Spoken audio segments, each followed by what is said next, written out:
NIM G0311910044 dari kelompok 1. Perkenalkan, nama saya Rian Hidayat dengan NIM G0311911053 dari kelompok 1. Perkenalkan, nama saya Selma Putri Sluni, NIM G0311911055, saya dari kelompok 1. Perkenalkan, nama saya Misya Lemi Matangardi, NIM G0311911059 dari kelompok 1. Perkenalkan, nama saya Cantika Maharani, NIM G0311911071 dari kelompok 1. Perkenalkan, nama saya Gabriel Bangaran, NIM G0311911072, saya dari kelompok 1. Perkenalkan, nama saya Felix Kondo, NIM G0311911081, saya dari kelompok 1. Perkenalkan, nama saya Jessica Nana Putri Mulyo, NIM G01910994 kelompok 1. Baiklah, sesuai dengan apa yang berada pada awal video bahwa kelompok kami akan membahas tentang judul materi metode ekstraksi, yaitu pewarna alami batik dari kulit soga tinggi seri obstacle dengan menggunakan metode ekstraksi, di mana referensi jurnal yang kami ambil berasal dari sini, di sini, dan nanti linknya akan kami taruh di kolom deskripsi. Nah, di mana judul jurnal ini menggunakan metode ekstraksi secara konvensional, yaitu dengan proses reflux. Baiklah, kita masuk ke pendahuluan. Sebelum melangkah ke pembahasan yang lebih lanjut, ada baiknya kita mengerti apakah yang dimaksud dengan metode ekstraksi terlebih dahulu. Jadi, metode ekstraksi adalah metode pemisahan suatu zat dengan campurannya dengan menggunakan pelarut. Nah, pelarut yang digunakan ini dapat mengekstraksi substansi yang kita inginkan tanpa melarutkan material lainnya. Dan apakah Anda ketahui bahwa metode ekstraksi ini terbagi atas dua, yaitu metode ekstraksi secara konvensional dan metode ekstraksi secara modern.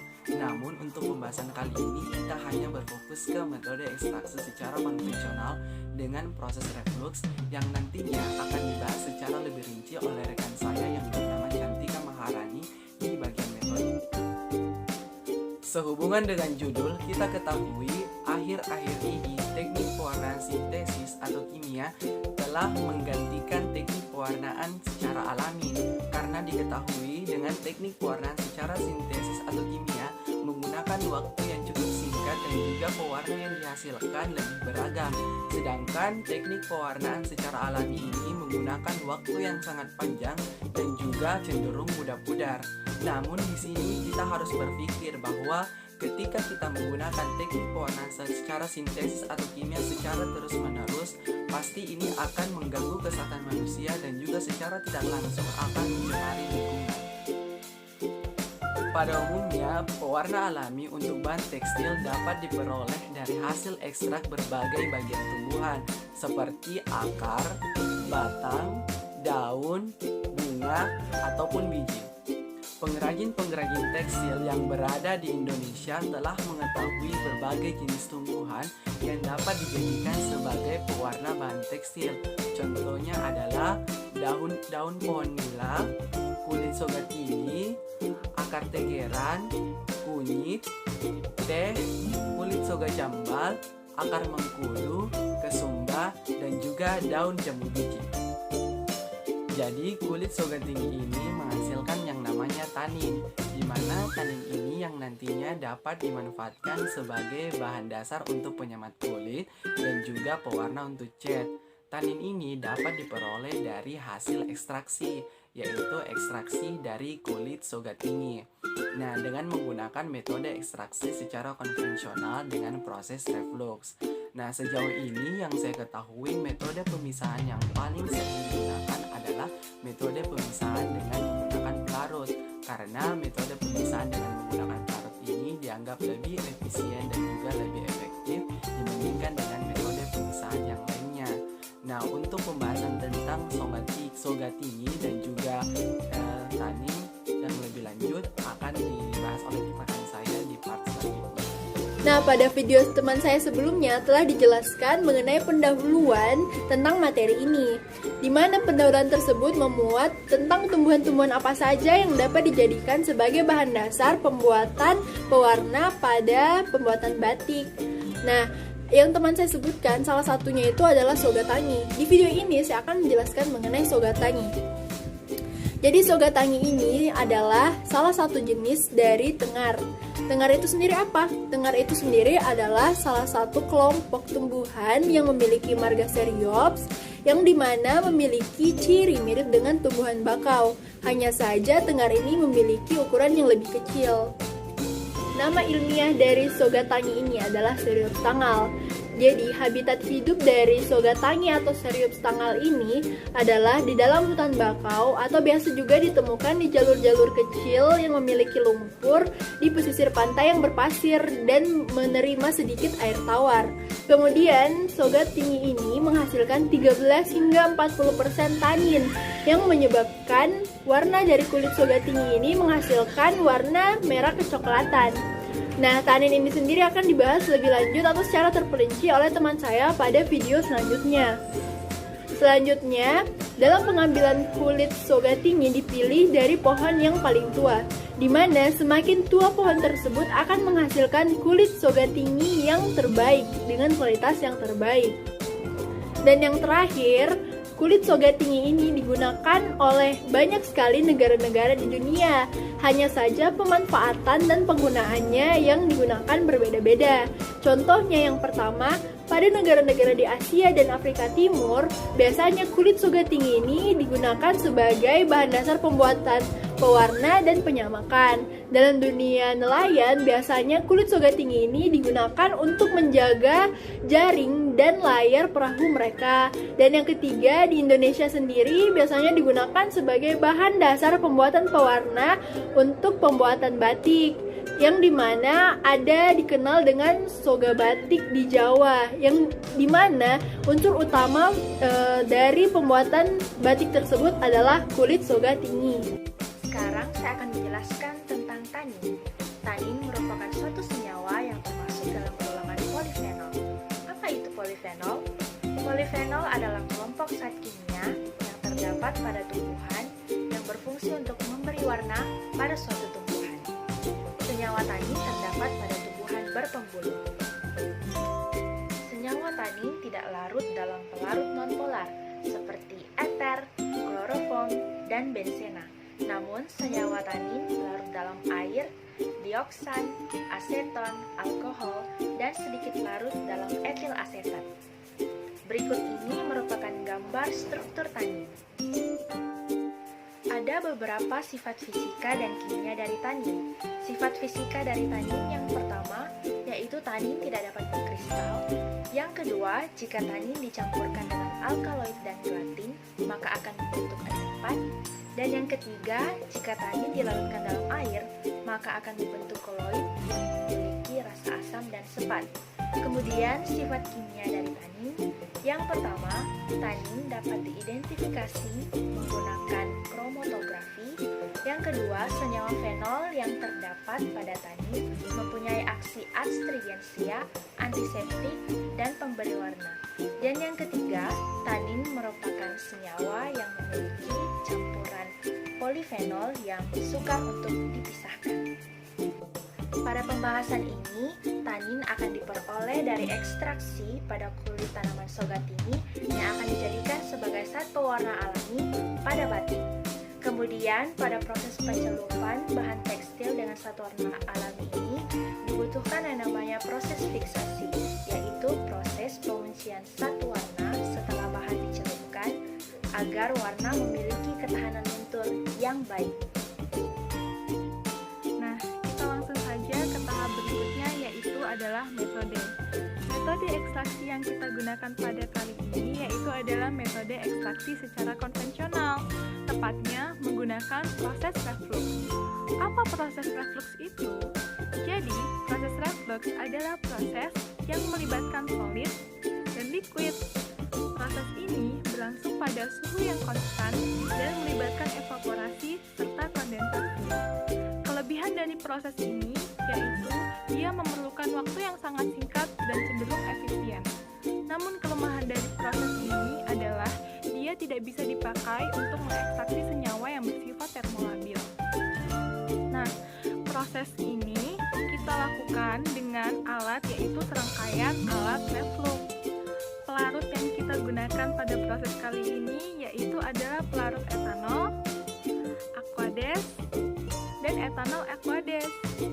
Pada pelarut etanol Aquades, kita memakai 3 jenis etanol dengan konsentrasi yang berbeda-beda, yaitu etanol dengan konsentrasi 30%, 70%, dan 96%. Serta kita juga memakai Aquades. Nah, langsung saja kita masuk ke dalam proses ekstraksi. Jadi, pertama-tama kulit batang soga kita keringkan, lalu kita hancurkan hingga menjadi serbuk. Nah, perbandingan bahan dan pelarut yang kita gunakan yaitu adalah 1:4 M/C. Selanjutnya, kita lakukan ekstraksi dalam suhu 70 derajat Celcius selama 3 jam.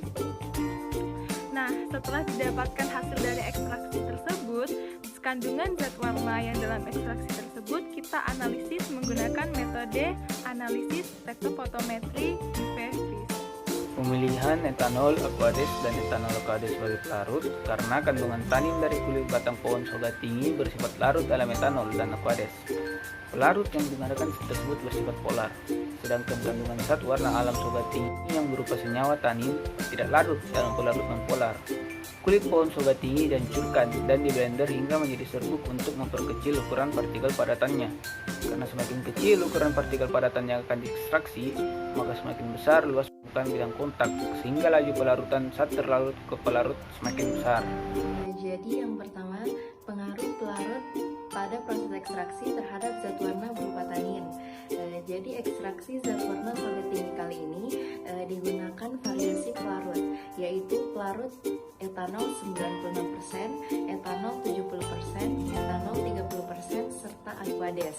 Adapun filtrat dari masing-masing pelarut ini dianalisis dengan menggunakan spektrofotometri UV-Vis dengan panjang gelombang 477 nanometer. Adapun hasil kalibrasi diperoleh persamaannya sama dengan 0,0102x tambah 0,0007. Hasil analisis sampel dapat dilihat sebagai berikut. Hasil analisis konsentrasi dalam bentuk grafik dapat dilihat sebagai berikut. Terlihat bahwa etanol 96% yang paling banyak mengekstraksi tanin dibanding dengan etanol 70%, etanol 30%, serta Aquades. Hal ini dikarenakan karena alkohol merupakan pelarut yang bersifat polar sehingga dapat mengekstraksi tanin dengan baik. Sedangkan Aquades yang bersifat sangat polar tidak dapat mengekstraksi tanin dengan baik. Adapun ekstraksi senyawa tanin dengan pelarut organik lebih baik menggunakan pelarut yang bersifat sedikit polar tetapi tidak bercampur dengan air. Nah, selanjutnya adalah bagaimana pengaruh waktu terhadap ekstraksi dari zat warna berupa zat penting dari tanaman soga ini. Nah, untuk proses ini apa yang kita perlukan adalah bahan atau sampel berupa 30 gram serbuk kulit dari tanaman soga atau Xylella ini yang kemudian kita ekstraksikan dengan etanol 96% dengan perbandingan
peroleh bagaimana perbedaan konsentrasi zat fisik yang kita dapatkan masing-masing rentang waktu sebagai berikut.